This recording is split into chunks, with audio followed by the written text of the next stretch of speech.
ನಿಮ್ದೇ ಶಾಟ್ಗೆ ಜಿಂಕೆ ಬೀಳ್ಬೇಕು. ಹೇಯ್, ಹೊಡಿತ್ಯಾ? ಹೊಡಿ ಮಗ, ಮಿಸ್ ಆಗ್ಬಾರ್ದು ಯಾವುದೇ ಕಾರಣಕ್ಕೂ. ಹೊಡಿ.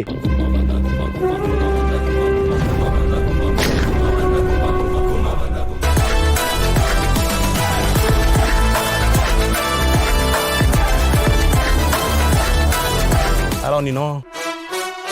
ವಾ, ಹೆಣ್ಜಿಂಗೆಲ್ಲ ಕಾಪಾಡಕ್ಕೆ ಬಂದಿರೋ ಗಂಜಿಂಗೆಲ್ಲ ನೀನು? ಮೈ ಮೇಲೆ ಚುಕ್ಕಿನೇ ಇಲ್ಲ ಬ್ರೋ.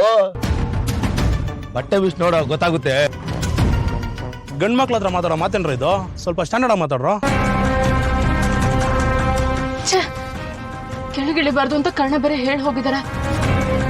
ಏನ್ ಮಾಡ್ಲಿ, ಹುಡ್ಕಿನವ್ರು ಹೆಚ್ಚು ಕಮ್ಮಿ ಆದ್ರೆ? ಹೆಂಗೈತೆ ಮೈಗೆ? ನನ್ನ ದಾರಿಗೆ ಯಾವನಾದ್ರೂ ಅಡ್ಡ ಬಂದು ಸ್ಟಾಪು ಅಂತ ಅಂದ್ರೆ ಅವ್ನ ಲೈಫ್ಗೆ ಪೊಲೀಸ್ ಸ್ಟಾಪ್ ಇಟ್ಬಿಡ್ತೀನಿ. ಅರ್ಥ ಆಯ್ತಾ? ಥ್ಯಾಂಕ್ ಯು, ತುಂಬ ನೀಟಾಗಿ ಅರ್ಥ ಮಾಡಿಸಿದ್ರಿ. ಆದರೆ ನೀವಿಲ್ಲಿ ಮಾಡ್ತಿರೋದು ಕಾನೂನು ಪ್ರಕಾರ ತಪ್ಪು.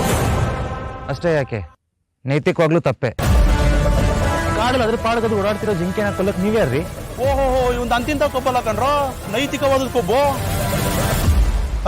ಅದನ್ನೆಲ್ಲ ಕೇಳಕ್ ನೀನ್ ಯಾರೋ? ಎಲ್ಲ ಜೀವನೂ ಒಂದೇ, ಎಲ್ಲರಿಗೂ ಭೂಮಿ ಮೇಲೆ ಬದುಕೋ ಅಧಿಕಾರ ಇದೆ ಅಂತ ನಂಬಿರೋ ನಾನು. ಓಹೋ, ಏನ್ರ ಎಲ್ಲಾರು ನಿಂತ್ಕೊಂಡು ನೋಡ್ತಾ ಇದ್ದೀರಾ? ಚಪ್ಪಾಳೆ ಹೊಡಿರೋ.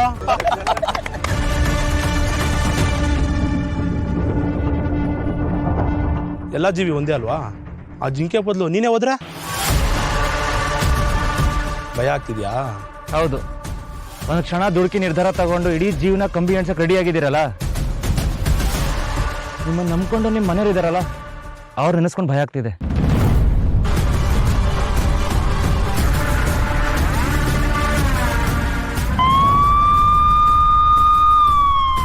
ಡಿಪಾರ್ಟ್ಮೆಂಟ್ ಕೊಡ್ರಿ, ಓಡ್ರು. ಎಲ್ರಿಗೂ ಹೊರ್ತಿದ್ದೀರಾ? ಡಿಪಾರ್ಟ್ಮೆಂಟ್ ಹಾಕೋತಾರೆ, ಬರಲ್ಲ.